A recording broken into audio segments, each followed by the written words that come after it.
Well, this Bridge Ransom story gets more interesting every day. In my last video about Donald Trump's sudden and ludicrous demand for half of Canada's Gordie Howe Bridge, I said this: do you think maybe the Morouns had a little chat with Donald and that's why he's suddenly changing his tone? Kinda gotta wonder. Well, it turns out I was wrong. I'm just kidding. I was totally right. In fact, it's even worse. What's been going on behind closed doors at the old White House is even more sordid and, if not outright illegal, definitely corrupt. There's a call for answers following a reported meeting between the owner of the Ambassador Bridge and U.S. Commerce Secretary Howard Lutnick, a meeting that the New York Times reports happened just before Donald Trump took to Truth Social. If you've already seen Trump's little rant on social media, feel free to skip ahead to the juicy new development. I'll leave a chapter marker in the video. If you're not up to speed on this whole bridge fiasco, last week, Donald Trump, out of the blue, posted effectively a ransom note on Truth Social demanding half of the newly constructed Gordie Howe International Bridge that will connect Windsor, Ontario with Detroit, Michigan, a bridge Canada built and paid for entirely. And he threatened to block the bridge from opening if his demands weren't met. He, of course, went on about Canada treating the U.S. unfairly for decades, whined about Canada having the nerve to implement reciprocal tariffs, threw in some absurdities about China eliminating ice hockey and the Stanley Cup. Basically, he complained about Canada taking advantage of America. He also claimed that Canada owned both sides of the bridge and built it with virtually no U.S. content, both of which are complete lies. Thousands of tons of American-made steel and rebar are literally inside that bridge right now. The bridge was built by a Canadian and U.S. team of over 2,500 workers, including hundreds of Michigan union members who have been working on the Detroit side for nearly 8 years. Canada paid for all of it, about $6.4 billion. We paid for the Canadian side, the Michigan side, and the bridge in the middle.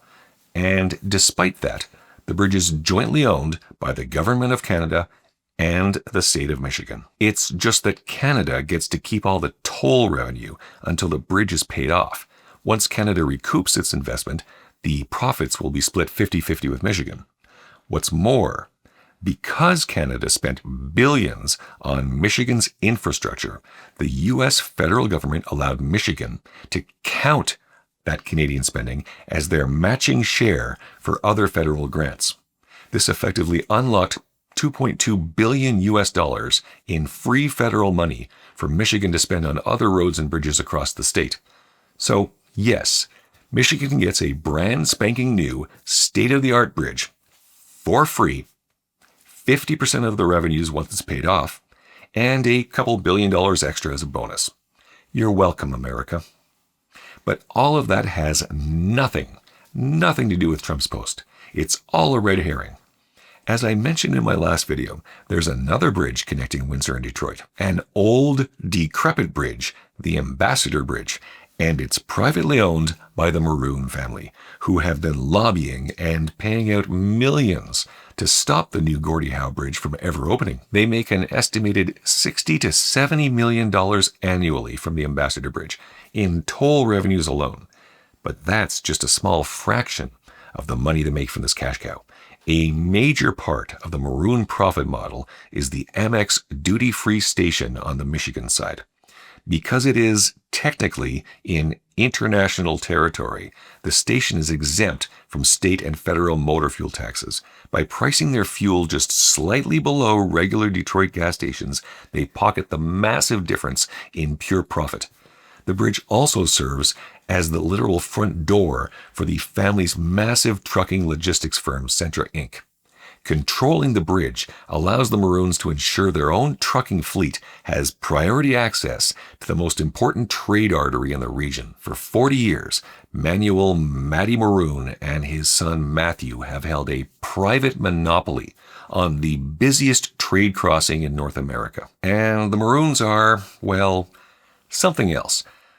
I won't say blood-sucking billionaire scumbags, but, well, yeah. Matty, the late patriarch of the family, was once thrown in jail for contempt of court after they repeatedly refused to build the Gateway Project, ramps to connect the bridge to the highway, as agreed with the state of Michigan. Instead, they built their own road to force trucks through their duty-free gas station to clear a path for a second private span they wanted to build. The Morouns bought up over 100 homes in the historic Sandwich Town neighborhood in Windsor, Ontario. And what'd they do? They let them rot. They boarded up the windows and let the houses become derelict to lower property values and pressure the city to let them expand. They literally tried to kill a community to protect their toll revenue. In 2012, the family spent $33 million on a ballot initiative in Michigan to change the state constitution so that no new bridge could be built without a statewide vote. They ran ads claiming the new bridge would cost taxpayers billions. A lie, and they knew it was a lie since Canada was paying for the new bridge.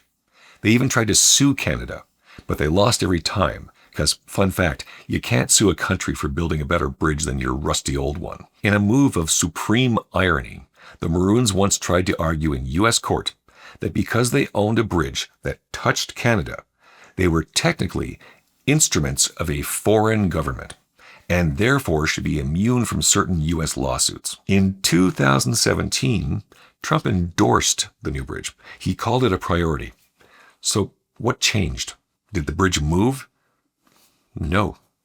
The Morouns started writing checks.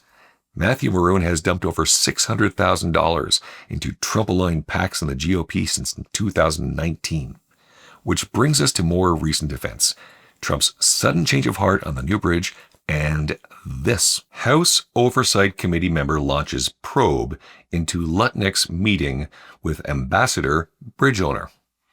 The ranking member of the House Oversight Committee is demanding answers from Commerce Secretary Howard Lutnick, days after Lutnick reportedly met with the owner of the Ambassador Bridge. Apparently, surprise, surprise, who'd have thought, a Detroit billionaire, Matthew Moroun, met with Howard Lutnick, Trump's Commerce Secretary and puppet master, hours before Trump said he would block the opening of a new bridge connecting Detroit to Canada. Almost immediately after that meeting, Mr. Lutnick spoke with Mr. Trump by phone about the matter. Shortly after that, Mr. Trump threatened to block the planned opening of a new bridge between Detroit and Windsor if Canadian officials did not address a long list of grievances. The timeline went something like this. Monday, 10 a.m., Matthew Moroun meets with Howard Lutnick. Monday, 2 p.m., Lutnick calls up Trump. Monday, 6 p.m., Trump posts his little blockade thread on Truth Social. So, what have we learned? What did we learn, Palmer? Because we already knew Trump and his entire administration are completely corrupt and in the pockets of greedy robber barons like the Morouns. I don't know, sir. I don't fucking know either. I'll tell you what we learned.